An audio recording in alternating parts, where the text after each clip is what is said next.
Hello student, चलिए इस question को समझते हैं और सॉल्व करने की कोशिश करते हैं। कह रहा है कि 3 साइनसोइडल वेव है on identical string, same tension है। ठीक है, आइडेंटिकल स्ट्रिंग है, सेम टेंशन है, सब कुछ सेम होगा, उसका मटेरियल डेंसिटी और सब कुछ।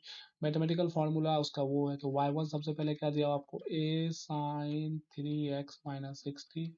आपको y2 क्या दिया हुआ है, a sin 4x माइनस 80। आपको y3 क्या दिया हुआ है, a sin 6x minus 12, sorry minus है यहाँ, 12t। ठीक है, 12t है यहाँ पे।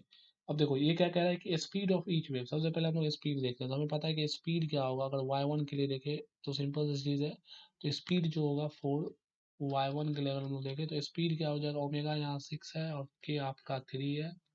तो स्पीड जो होगा वो हो जाएगा ओमेगा बाई के, जो कि कितना हो गया 6/3 यानी कि 2 मीटर पर सेकेंड।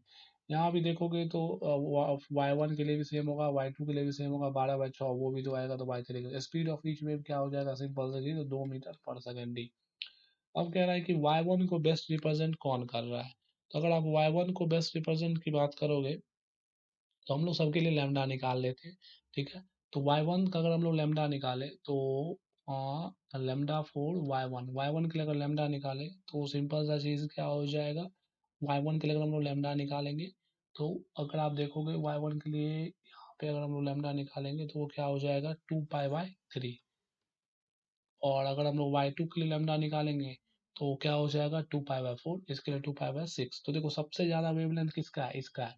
तो y1 को देखो वेवलेंथ सबसे ज्यादा किसका है, ए नंबर का, तो ए नंबर इसको रिप्रेजेंट कर रहा है। अगर उससे सिंपल है ये क्वेश्चन, y2 को देखेंगे तो y2 का वेवलेंथ देख लेते कितना हो गया, वो हो जाएगा 2π/4। ठीक है, तो 2π/4 होगा, तो ये देखो उससे थोड़ा सा कम है, उससे थोड़ा सा कम है, तो ये क्या हो जाएगा, बी रिप्रेजेंट करेगा इसको। और फोर्थ नंबर में देखो क्या कह रहा है,